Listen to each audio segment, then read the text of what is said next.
Hello welcome back guys. അപ്പോൾ ഈ ഒരു റിവ്യൂ മോസ്റ്റ് ആന്റിസിപ്പേറ്റഡ് റിവ്യൂ ആണ്. കാരണം നമ്മൾ വെയിറ്റ് ചെയ്തിരുന്ന റിവ്യൂ ആണ്. ബിക്കോസ് ഏറ്റവും കൂടുതൽ രാജസ്ഥാൻ ഈ ഒരു സീസണിൽ സപ്പോർട്ട് ചെയ്ത ആൾക്കാരാണ് ഞങ്ങൾ രണ്ടുപേരും. കാരണം രാജസ്ഥാൻ സപ്പോർട്ട് ചെയ്യുന്നതിലുപരി രാജസ്ഥാന്റെ ഏറ്റവും പോസിറ്റീവ് ആയിട്ടുള്ള കുറച്ച് കാര്യങ്ങൾ പറഞ്ഞ ചാനലായിരുന്നു അത്. അപ്പോൾ രാജസ്ഥാന്റെ കഴിഞ്ഞ ദിവസത്തെ വിജയം എന്ന് പറയുന്നത് ഭയങ്കര വലിയൊരു വിജയം തന്നെയാണ്. പോയിന്റ് ടേബിളിൽ ടോപ്പിൽ നിന്ന പഞ്ചാബിനെ തകർക്കുന്നു. ഓൾറെഡി ചെന്നൈയുമായിട്ടൊരു വിജയം നേടുന്നു. പിന്നെ സഞ്ജുവിന്റെ തിരിച്ചുവരവ് പഞ്ചാബിനെതിരെയുള്ള. സോ എന്താണ് ബ്രോയ്ക്ക് തോന്നുന്നത്? അത്യാവശ്യം നല്ല രീതിക്ക് തന്നെ ഒരു കളിച്ചു. അവരുടെ ആ ഒരു ടീം കോമ്പിനേഷനും എല്ലാം നമുക്ക് കഴിഞ്ഞ മാച്ചിൽ കൃത്യമായിട്ട് കാണാൻ പറ്റി. ഇപ്പോ സഞ്ജു ക്യാപ്റ്റനായിട്ട് വന്നപ്പോൾ അവരുടെ ആ ഒരു ടീമിന്റെ ഒരു ഒത്തൊരുമയും പരിപാടിയൊക്കെ നമുക്ക് ആ മാച്ചിൽ കാണാൻ പറ്റി. എസ്പെഷ്യലി ആ ഫീൽഡിങ് സെറ്റിങ്ങും അതായത് റൊട്ടേഷനും ബോളിംഗ് റൊട്ടേഷനും എല്ലാം നമുക്ക് അത്യാവശ്യം നല്ല രീതിക്ക് ഒരു ടീം എന്നുള്ള ഒരു ടീം എന്ന് പറഞ്ഞ ഒരു ഇത് ഉണ്ടാവുമല്ലോ, അതൊരു കോർ അവരുടെ ടീമായിട്ടുള്ള ഒരു ബോണ്ടിങ് ഇതൊക്കെ നമുക്ക് കാണാൻ സാധിച്ചായിരുന്നു ആ മാച്ചിൽ. എനിക്ക് തോന്നിയ ഒരു സംഭവം എന്താന്ന് വെച്ച് കഴിഞ്ഞാൽ സഞ്ജു വന്നപ്പോഴത്തേനും ആ ഒരു ഫീൽഡിംഗ് സൈഡിലെ അഗ്രസീവ് ആയിട്ടുള്ള ഇടപെടല് ടീമിൽ മൊത്തത്തിൽ എല്ലാവരും ആദ്യത്തെ 3 മത്സരങ്ങളിൽ ഈ ഫീൽഡിംഗ് സൈഡിൽ പോരായ്മകൾ ഉണ്ടായിരുന്നു. ചെന്നൈയുടെ മത്സരത്തിലും 6 റൺസിന് വിജയം ഇവർക്ക് നേടാൻ സാധിച്ചുള്ളൂ. പക്ഷെ പഞ്ചാബായിട്ടുള്ള മത്സരത്തിലേക്ക് വന്നപ്പോൾ സഞ്ജു ബിഹൈൻഡ് ദ സ്റ്റംസ് വന്നു കഴിഞ്ഞപ്പോഴത്തേക്കും കമ്മ്യൂണിക്കേഷൻ ബിറ്റ്വീൻ ദ പ്ലേയേഴ്സ് അല്ലെങ്കിൽ ബോളേഴ്സുമായിട്ടുള്ള കമ്മ്യൂണിക്കേഷൻ അടിപൊളിയായിരുന്നു. ഫീൽഡ് പ്ലേസ്മെന്റ്, അതോടൊപ്പം തന്നെ ആ ബോളിംഗ് സൈഡിലെ ബോളേഴ്സിന്റെ റൊട്ടേഷൻ ഒരു ലോങ് സ്പെൽ ആർക്കും കൊടുക്കുന്നില്ല. അതുകൊണ്ട് തന്നെ ബാറ്റർക്ക് ഒരു പ്ലെയർക്കെതിരെ അല്ല ഒരു ബാറ്റർക്ക് ഒരു ബോളർക്ക് ഒരു അഡ്വാൻറ്റേജ് എടുക്കാൻ പറ്റുന്നില്ല. അവർ കളിച്ചു വരുമ്പോഴേക്കും അടുത്ത ബോർഡർ വരികയാണ്. ലോങ് സ്പെല്ല് പോകുന്നില്ലാത്തതുകൊണ്ട് തന്നെ ബെറ്റർ ആയിട്ട് രാജസ്ഥാന്റെ ബോളേഴ്സ് ബോളും ചെയ്യുന്നുണ്ടായിരുന്നു. അതെ അതെ, ആർച്ചർ ആകെ ഫസ്റ്റ് ഓവർ ആർച്ചറിന്, സെക്കൻഡ് യുദ്ധവീർ വന്നു, പിന്നെ തേർഡ് ഓവർ ആർച്ചറിന് വന്നു. പിന്നെ അത് കഴിഞ്ഞപ്പോ 4ാമത്തെ ഓവർ പിന്നെ സന്ദീപ് ശർമ്മയ്ക്കാണ് ഇതിന് കൊടുത്തത്. യുദ്ധവീറിന് 2ാമത്തെ ഓവർ കൊടുത്തില്ല. സന്ദീപ് ശർമ്മ അടിപൊളിയായിട്ട് ഫസ്റ്റ് ഓവറിൽ തന്നെ സ്റ്റോയിനിസിന്റെ വിക്കറ്റ് എടുത്തു. പിന്നെ തീക്ഷണ വന്നു 5ാമത്തെ ഓവറിൽ. അങ്ങനെ അത്യാവശ്യം നല്ല രീതിക്ക് ഒരു ബോൾ ചെയ്തു. ബോളിംഗ് റൊട്ടേഷൻ ആണ് അടിപൊളിയായിട്ട് വന്നത്. അതായത് ഏതൊരു ബോളറിനെ ഏൽപ്പിച്ചാലും ആ ബോളർ ക്യാപ്റ്റന് വേണ്ടിയിട്ട് അത് വിക്കറ്റ് എടുത്ത് കൊടുക്കുകയോ അല്ലെങ്കിൽ എക്കണോമിക്കലായിട്ട് ഇപ്പൊ വിക്കറ്റ് എടുത്തില്ലെങ്കിൽ തന്നെ ഒരു 5 റണ്ണ് 6 റണ്ണ് വെച്ച് ടൈറ്റായി ബൗണ്ടറി ഒന്നും വന്നൊന്നുമില്ലായിരുന്നു ആദ്യമൊക്കെ. മാക്സ്വലും വധേരയും കൂടെ ബാറ്റ് ചെയ്യുന്ന ടൈമിലൊന്നും അത്യാവശ്യം ആദ്യം ഒരു സ്ട്രഗിൾ ചെയ്യായിരുന്നു. അന്നേരം ഒന്നും ബൗണ്ടറി വന്നില്ല. അന്നേരം തന്നെ റിക്വയർ റൺ റേറ്റ് എന്തോ 13 റണ്ണ് വന്നായിരുന്നു. പിന്നെയാണ് അവർ ഹിറ്റിങ്ങിന് തുടങ്ങിയത്. വധേരയുടെ ഒരു ക്യാച്ചും ഡ്രോപ്പ് ആയി കളഞ്ഞു. എന്നാലും കുഴപ്പമില്ലാതെ ഒരുപക്ഷെ വധേരയുടെ ആ ഒരു ക്യാച്ച് എടുക്കുകയാണെങ്കിൽ ആ ഒരു ഇന്നിങ്സ് നേരത്തെ ഇതിലും വലിയ വിജയം രാജസ്ഥാന് നേടാൻ പറ്റുമെന്ന് തോന്നുന്നുണ്ട്. പിന്നെ എടുത്തു പറയേണ്ടതാണ്, നമ്മൾ പ്രിവ്യൂവിൽ കൃത്യമായിട്ട് പറഞ്ഞാണ് ജയ്സ്വാളും സഞ്ജുവും നല്ലൊരു സ്റ്റാർട്ടിങ് കൊടുത്തു കഴിഞ്ഞാൽ ഒരു ബിഗ് സ്കോർ അവിടെ രാജസ്ഥാന് പടുത്തുയർത്താൻ പറ്റുന്ന ഒരു സ്റ്റാർട്ടിങ് അവർക്ക് കൊടുത്തു കഴിഞ്ഞാൽ സാധിക്കും. പുറകെ വരുന്ന പരാഗ് അടിക്കും, അല്ലെങ്കിൽ ധ്രുവ്ജൂരിൽ അടിക്കും, ഹെഡ്മേറിന് അടിക്കാൻ പറ്റും, ഈവൻ നിതീഷ് റാണയ്ക്ക് അടിക്കാൻ പറ്റും. നിതീഷ് റാണ അന്നത്തെ മത്സരത്തിൽ കാര്യമായിട്ട് സ്കോർ ചെയ്തില്ലെങ്കിലും പുള്ളിയുടെ ബാറ്റിംഗ് കണ്ടറിയാം പുള്ളി നല്ല ടച്ചിലായിരുന്നു. ആ ഷോട്ട് മോശമല്ലാത്തൊരു ഷോട്ടായിരുന്നു. പിന്നീട് പൊങ്ങിപ്പോയി. അതെ ബോളിംഗ് ലേശം പൊങ്ങിയുണ്ട്, അത് നേരെ മേളിലേക്ക് ആയിപ്പോയി. അതായത് ഇച്ചിരി കൂടെ നീണ്ടായിരുന്നു തന്നെ സിക്സ് പോയത്. അത് നേരെ പൊങ്ങി തോന്നുന്നു. അതെ അതെ അതെ, ആ സൈഡില് ഏറ്റവും ഇപ്പുറ സൈഡില് നീളെ കുറച്ച് കൂടുതലായിരുന്നു തോന്നുന്നു. ലെങ്ത് കൂടുതലായ സ്ഥലത്ത് അങ്ങോട്ടാന്ന് തോന്നുന്നു. ബോളർ അനുസരിച്ച് കൃത്യമായിട്ട് പറഞ്ഞ കാര്യമായിരുന്നു. ആർച്ചർ വിക്കറ്റ് എടുത്ത് തുടങ്ങി കഴിഞ്ഞാൽ അല്ലെങ്കിൽ ആർച്ചർ ടച്ചിലേക്ക് വന്നു കഴിഞ്ഞാൽ ഇവരുടെ ബോളിംഗ് സൈഡിലെ പോരായ്മകൾ തരും. ഇപ്പുറത്ത് നോക്കിക്കഴിഞ്ഞാൽ എക്കണോമിക്കലായിട്ടാണ് കിട്ടിലും പാർട്ണർഷിപ്പിലാണ് ബോൾ ചെയ്യാൻ വേണ്ടിയിട്ട് അവിടെ സന്ദീപ് നിൽക്കുന്നത്. എന്ത് എക്കണോമിക്കലായിട്ടാണ് കഴിഞ്ഞ ദിവസത്തെ ആർച്ചറിന്റെ ഒപ്പം എടുത്ത് പറയേണ്ട പേരാണ് പുള്ളിയുടെ. പിന്നെ ഹസരംഗ തീക്ഷണം ഒട്ടും മോശമല്ലായിരുന്നു. വൃത്തിയുള്ള ഒരു ടീമായിട്ട് മാറിയിട്ട് ആവറേജ് സ്ക്വാഡ് തന്നെയാണ്. പക്ഷേ നമ്മൾ പറഞ്ഞ പോലെ എക്സ്ട്രാ ഓർഡിനറി എഫേർട്ട് ഇവർ ഇടുന്നുണ്ട്. അതെ, അവരുടെ പേരിലല്ല കാര്യം, അതെങ്ങനെ പെർഫോം ചെയ്യും. ഇപ്പൊ T20 ക്രിക്കറ്റില് പേര് ഒരു ഇതാണ്, എന്നാലും പെർഫോമൻസ് എങ്ങനെയാന്ന് വെച്ചിരിക്കും. ഇപ്പൊ അശ്വിൻ ചഹൽ ഇപ്പുറത്ത് വന്നിട്ടും പുള്ളിക്കൊന്നും ചെയ്യാൻ പറ്റണുള്ള കാര്യമായിട്ട്. അശ്വിനാണെങ്കിലും അവിടെ ഒന്നും ചെയ്യാൻ പറ്റണില്ല.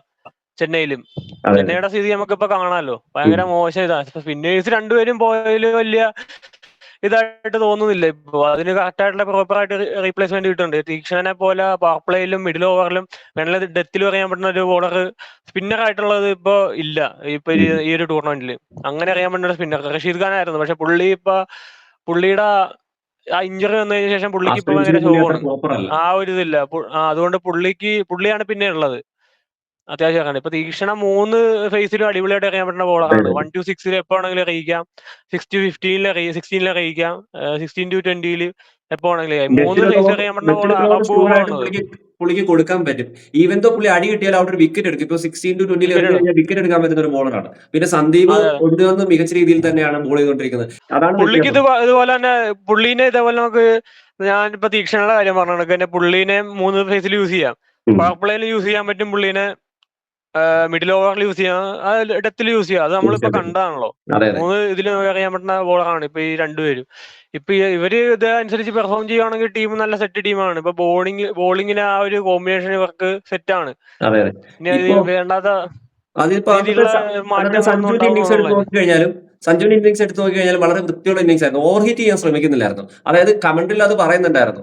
കറക്റ്റ് ഈ തഴുകി വിടുന്ന ടൈപ്പ് ഓഫ് ബൗണ്ടറീസ് ആയിരുന്നു സഞ്ജു കൂടുതൽ സ്കോർ ചെയ്തിട്ടുണ്ടായിരുന്നത്. ആ ഓവർ ഹീറ്റ് ചെയ്യാൻ ശ്രമിച്ച ആ ഒരു ബോളിലാണ് സഞ്ജുവിന്റെ വിക്കറ്റ് വരുന്നത്. പുള്ളി അത് ഭയങ്കര ഫ്രസ്ട്രേറ്റഡ് ആയിരുന്നു. പുള്ളി നല്ല ടച്ചിലായിരുന്നു, അത് തെളിയിക്കുന്നുണ്ട്. അത് ക്ലാസ് അതെ ആയിട്ടുള്ള പുള്ളി 6 ബൗണ്ടറി അടിച്ചുള്ളൂ, 6 ഒന്നും അടിച്ചില്ല. ഇല്ല എല്ലാം ഇല്ല ഇല്ല. കറക്റ്റ് ആയിട്ട് അതായത് ലെങ്ത് കറക്റ്റ് ആയിട്ട് എല്ലാം ഗ്രൗണ്ട് ഷോട്ടും കാര്യങ്ങളൊക്കെ ആയിരുന്നു അടിച്ചത്.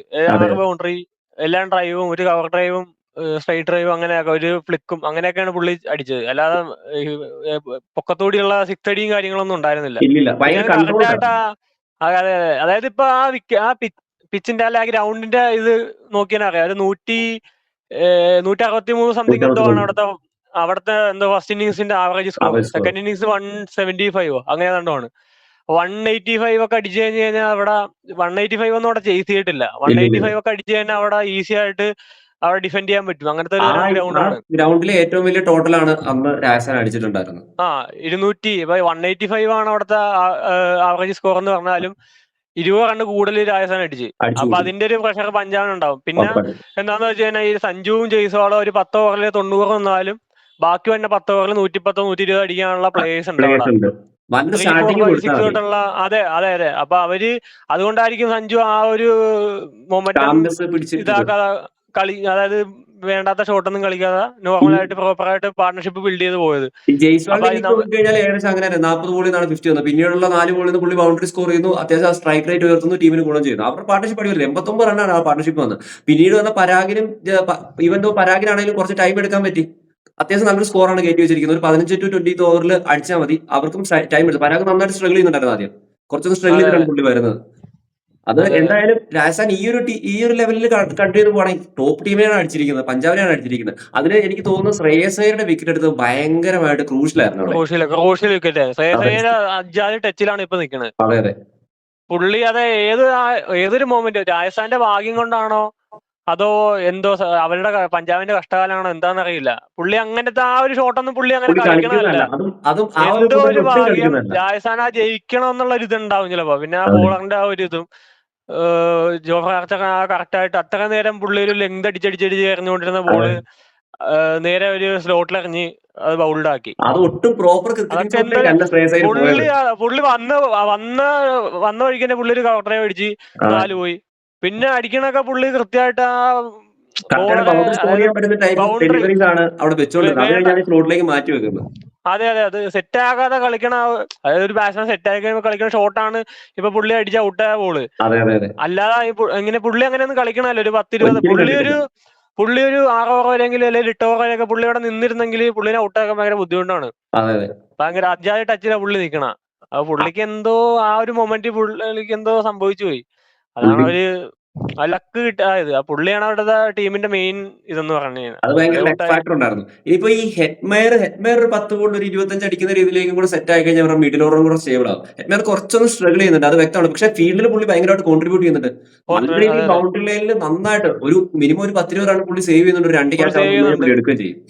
ബൗണ്ടറിയില് പുള്ളി 4 കോണൊക്കെ കഴിഞ്ഞ മാച്ചിൽ തന്നെ 2 ആക്കിയേ അതെ അതെ അടിപൊളിയായിട്ട് കിട്ടിലായിട്ട് ഫീൽഡ് ചെയ്യാനുണ്ട്. പിന്നെ ഭയങ്കര ഇവരുടെ കമ്മിറ്റ്മെന്റ് ആണ്. കമ്മ്യൂണിക്കേഷൻ കാര്യങ്ങളൊക്കെ ഭയങ്കര അടിപൊളിയാണ് പിന്നെ ബൗണ്ടറിയിൽ. ബാറ്റിംഗില് കണ്ടിന്യൂസ് ആയിട്ട് പുള്ളിക്ക് റൺസ് കണ്ടെത്താൻ വന്നില്ലെങ്കിൽ നല്ലൊരു ഓപ്ഷൻ തന്നെയാണ് ശുഭം ദുബെ. ഞാൻ അന്ന് പറഞ്ഞൊരു സംഭവം, അതായത് ശുഭം ദുബെ നല്ല നച്ചിൽ നിൽക്കുന്ന പ്ലെയർ ആണ്. അങ്ങനെ വരുമ്പോൾ ഇവർക്ക് എക്സ്ട്രാ ഒരു ബോളറായിട്ട് ഫറൂഖി കൊണ്ടുവരാൻ പറ്റും, ഒരു ഓവർസീസ് പ്ലെയർ ആയിട്ട്. ശുഭൻ ദൂബെ അങ്ങനെ വേണമെങ്കിൽ ട്രൈ ചെയ്യാം. പക്ഷെ ട്രൈ അതിന്റെ ആവശ്യം നോക്കാം. ഉണ്ടെന്ന് എനിക്ക് തോന്നണില്ല. എന്താന്ന് വെച്ച് ലെഫ്റ്റ് കഴിഞ്ഞാൽ ഹാൻഡർ ഇപ്പൊ തന്നെ തന്നെയാണ്. അവരുടെ ആ ഇനി വേറെ ഒരു ഓവർസീസ് ബോളറിനെ കൊണ്ടുവരണമെന്ന് എനിക്ക് തോന്നണില്ല ഇതിൽ തന്നെ. ഇതിന് ചാൻസ് ഇപ്പൊ കുറവാണ്. ഇപ്പൊ എന്തായാലും ഇപ്പൊ തുഷാർ ദേശ്പാണ്ഡെക്ക് ഇഞ്ചറി വന്നോണ്ടാ പുള്ളിനെ മാറ്റിയത്. അതെ അതെ തുഷാർ ദേശ്പാണ്ഡെ, യുദ്ധവീർ ഇവർ രണ്ടിലേതെങ്കിലും ഒരു പ്ലെയർ, പിന്നെ ഈ ജോഫ്ര ആർച്ചർ. ആകാശ് മദ്വാളിന്റെ എന്തെങ്കിലും സംഭവം നോക്കിയായിരുന്നു. എനിക്ക് പക്ഷെ കിട്ടിയിട്ടില്ല ആകാശ് മദ്വാൾ എന്തുകൊണ്ടാണ് കളിക്കാത്തതെന്ന്. ആളെ അന്ന് ബെഞ്ചിലൊക്കെ കണ്ടിട്ടുണ്ടായിരുന്നു.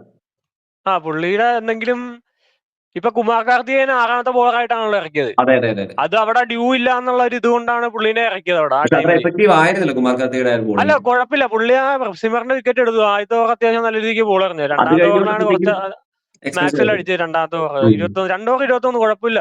എന്നാലും കുഴപ്പമില്ലാതാണ് പുള്ളി. എല്ലാ ബോളേഴ്സ് അടിപൊളിയായിട്ട് തന്നെയാണ് ചെയ്തത്.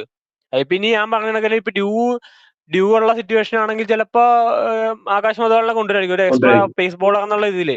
പിന്നെ എനിക്ക് ഋതുവീറും തോന്നുന്നു ഇപ്രാവശ്യം മറ്റേ സലൈവ യൂസ് ചെയ്യാൻ പറ്റുന്നത് കൊണ്ട് തന്നെ ഇന്നലെ സിറാജിന്റെ ഇന്നിങ്സ് നോക്കി കഴിഞ്ഞാൽ മതി. ആ ഒരു റിവേഴ്സിന് റിവേഴ്സിങ് കിട്ടുന്നുണ്ടായിരുന്നു. അടിപൊളിയായിട്ട് കിട്ടുന്നുണ്ട്. അതുകൊണ്ട് തന്നെ ഒരു എക്സ്ട്രാ പേസർ ഇപ്പോ ഞാൻ പറയാം ഡ്യൂ ഉള്ള കണ്ടീഷൻ ആണെങ്കിൽ ഒരു എക്സ്ട്രാ പേസർ ആയിട്ട് ആകാശ് മതവാളിനെ കൊണ്ടുവരുന്നതുകൊണ്ട് നഷ്ടമൊന്നും ഉണ്ടാവില്ല അവർക്ക്.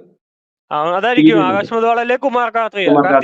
നല്ല ഇവർ ഓപ്ഷൻ ഉണ്ട്. രണ്ടുപേരും ആറാമത്തെ ബോളറായിട്ട് ഇവർ രണ്ടുപേരും കൂടെ വരും മാറി പിന്നെ മാറി. കുമാർ കാർത്തിയുടെ കാര്യം അല്ലാതെ നോക്കുകയാണെങ്കിൽ ഇപ്പൊ പ്രീവിയസ് കരിയർ എടുത്ത് നോക്കിയാണെങ്കിൽ പുള്ളി നല്ല പൊട്ടൻഷ്യൽ ഉള്ള പ്ലെയർ ആയിട്ട് എനിക്ക് ഫീൽ ചെയ്തിട്ടുണ്ട്.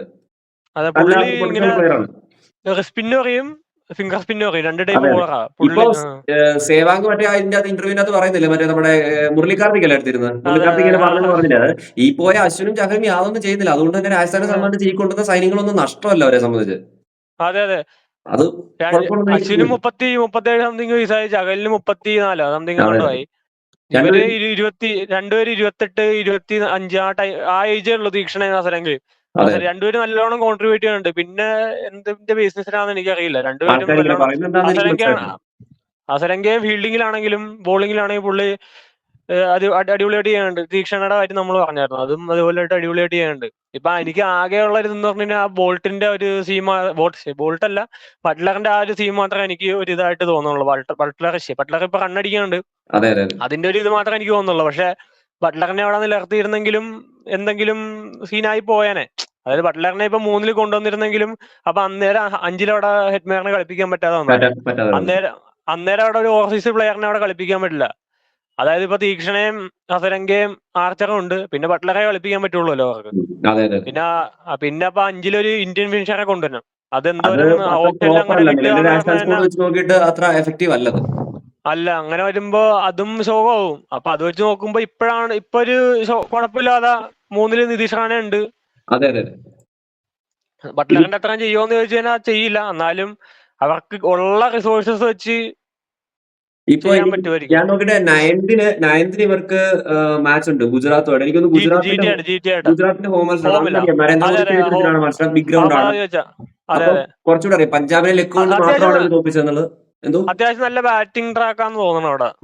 കഴിഞ്ഞ ദിവസം മുംബൈക്കെതിരെ ഇറക്കിയത് ഒരു ബ്ലാക്ക് സോയിൽ ട്രാക്ക് ആയിരുന്നു. പക്ഷെ നന്നായിട്ട് തന്നെയാണ് ഗുജറാത്ത് അത് ഡീൽ ചെയ്തിട്ടുണ്ടായിരുന്നത്. അതിന് മുമ്പത്തെ മാച്ച് പഞ്ചാബായിട്ടുള്ള മാച്ചിൽ പഞ്ചാബ് അത്യാവശ്യം നല്ല റണ്ണടിച്ചായിരുന്നു. റിയാൻ സായി 46 സംതിങ് 49 എന്തോ അടിച്ച മാച്ച് അത്യാവശ്യം നല്ല. ഇവന്മാർ ഏത് വിക്കറ്റാ കൊടുക്കണെന്ന് പറയാൻ പറ്റില്ല. പിന്നെ ഈ 2 മത്സരങ്ങൾ കൊണ്ട് തന്നെ